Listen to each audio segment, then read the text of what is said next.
Welcome to KL TV. ఓం నమ శివాయ. శ్రీమాత్రే నమః. జై గురుదత్త. శ్రీ మహాకాళీ చరిత్ర. ఇది కృతాయుగములో బ్రహ్మదేవునికి ఘోర తపస్సు చేశాడు రక్తబీజుడు అనే ఒక రాక్షసుడు. అతని తపస్సు మెచ్చి బ్రహ్మదేవుడు ప్రత్యక్షమై ఏమి వరము కావాలో కోరుకో అని అడిగాడు. అప్పుడు ఇలా అడిగాడు రక్తబీజుడు, నా శరీరంలో ఉన్న రక్తపు చుక్క నేలని తాకితే నేల తాకిన వెంటనే అక్కడ మరొక రక్తబీజుడు ఉద్భవించాలి అని కోరుకున్నాడు రక్తబీజుడు. బ్రహ్మదేవుడు తదాస్తు అని అన్నాడు. అప్పటి నుండి వాడి ఆకృత్యాలు పెరిగిపోయి లోకకంటకుడు అయిపోయాడు. వీనికి తోడుగా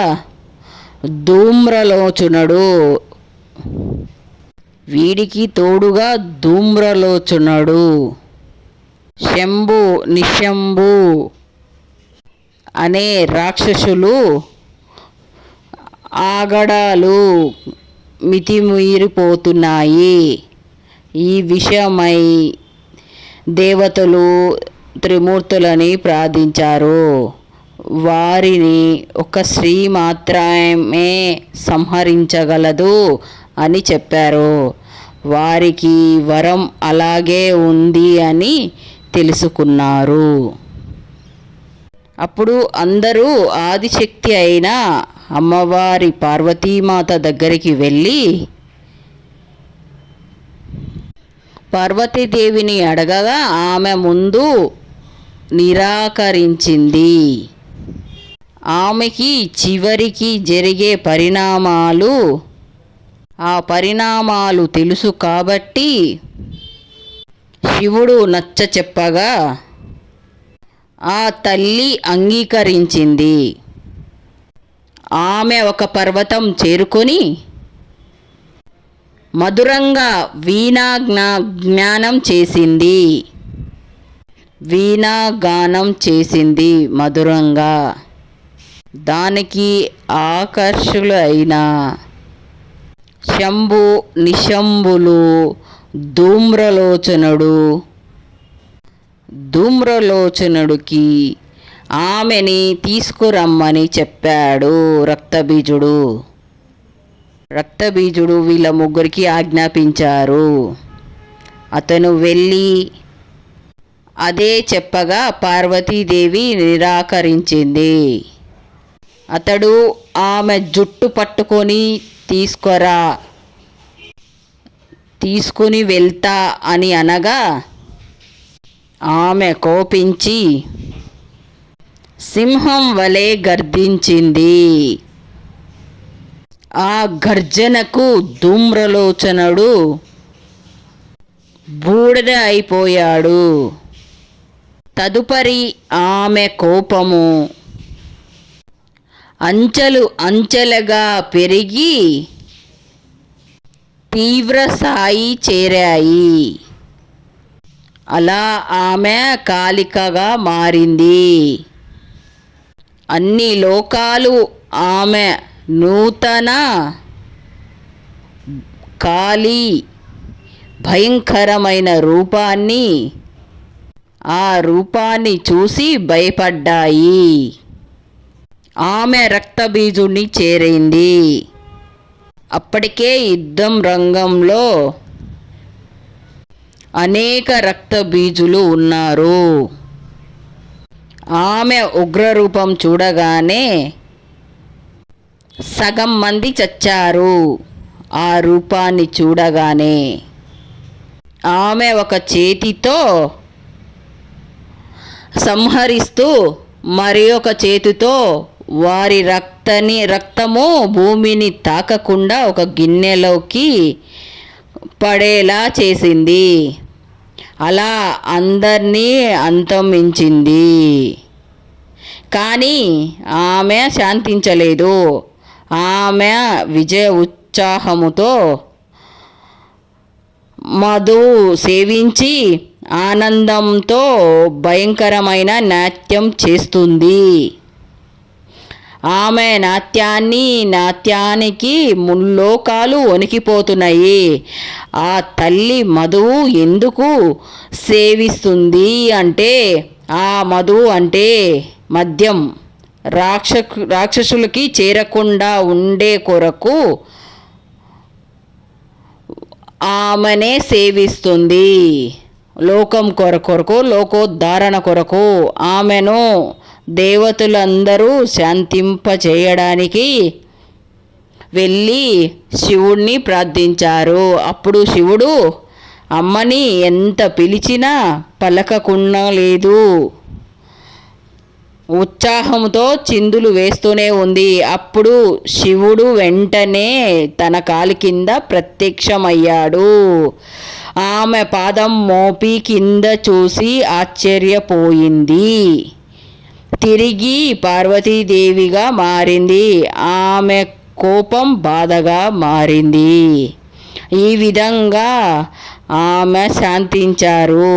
అమ్మ ఇప్పుడు మనకి కనిపించే చిత్రాలలో కాళికా మాత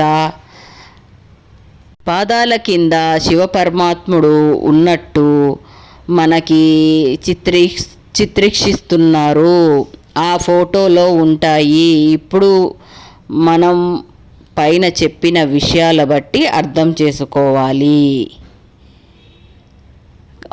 కృష్ణవర్ణముతో ప్రకాశించి శ్రీ కాళికాదేవి దశమహావిద్యల్లో మొదటి మహావిద్య.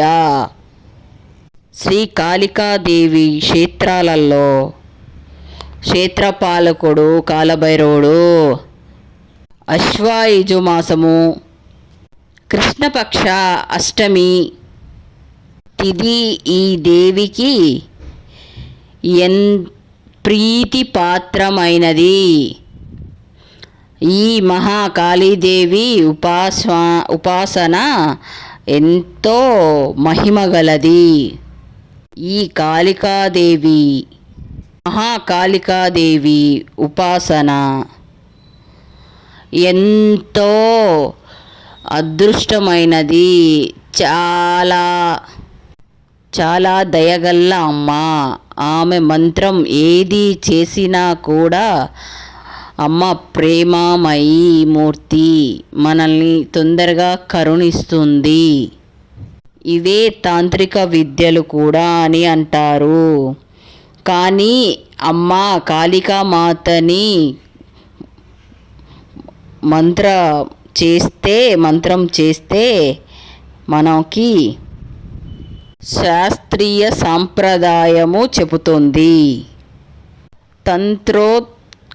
తంత్రోత్తర మార్గంలో శ్రీ కాళీ మహావిద్యను ఆరాధిస్తే సకల వ్యాధుల నుంచి బాధల నుంచి విముక్తి కలుగుతుంది. అంతేకాదు శత్రునాశనం, దీర్ఘాయువు, సకల లోకల పూజత్వం సాధకుడికే లభిస్తుంది. సాధకుడు తెలుసుకోవాల్సిన విషయము, కాళీమాత పరమ శాంతి స్వరూపము.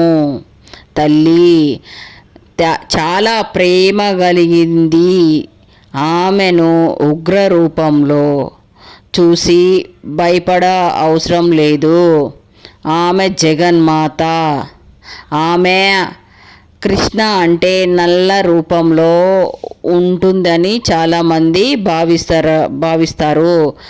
కానీ అందులో చాలా నిగూఢమైన రహస్యం ఉంది.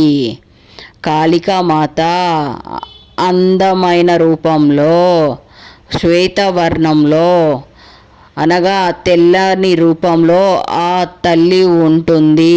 ఇది చాలా మందికి తెలియని విషయము. అమ్మని వేరేలాగా ఉగ్రతాల ఉగ్రతార, ఉగ్రకాళి అని ఎన్నో మాటలు మాట్లాడుతూ తేలికగా చెప్తూ ఉంటారు.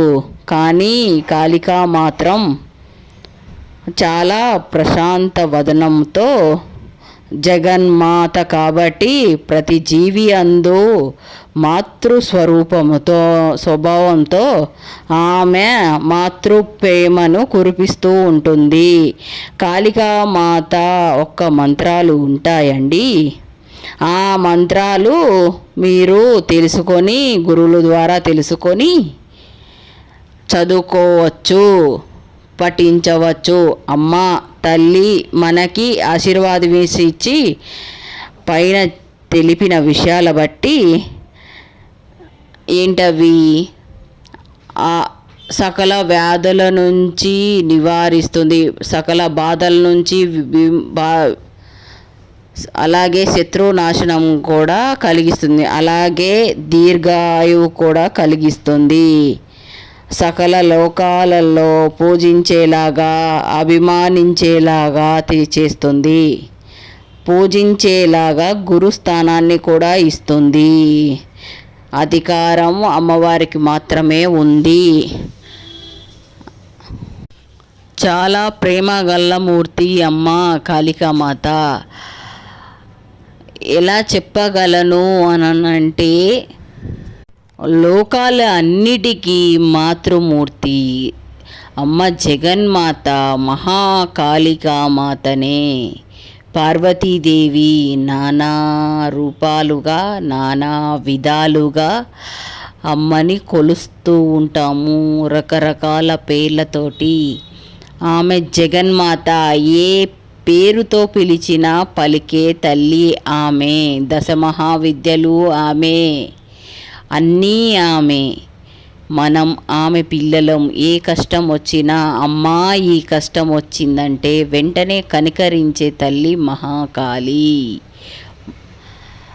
కాళీ, తారా, గంగా, భవానీ, గాయత్రి, కాళీ, లక్ష్మి, సరస్వతి, రాజరాజేశ్వరి, బాల, శ్యామల, లలిత, దశ. ఇది దశ మహావిద్యలు అమ్మవారి. ఉగ్రంగా అనుకుంటాం కానీ ఉగ్రంగా మన కోసం కాదు, మనల్ని ఇబ్బంది పెట్టే దుష్ట శక్తుల గురించి అమ్మ ఉగ్ర రూపం తీసుకోవాల్సి వస్తుంది. అందుకే అమ్మని చూసి మనం భయపడాల్సిన అవసరం లేదు. అమ్మ ప్రేమమూర్తి. ఓకేనా ఫ్రెండ్స్, ఈ వీడియో కనుక మీకు నచ్చితే like, share, subscribe. Thank you friends. If you like this video, please like, share, subscribe. Thank you very much for watch this video.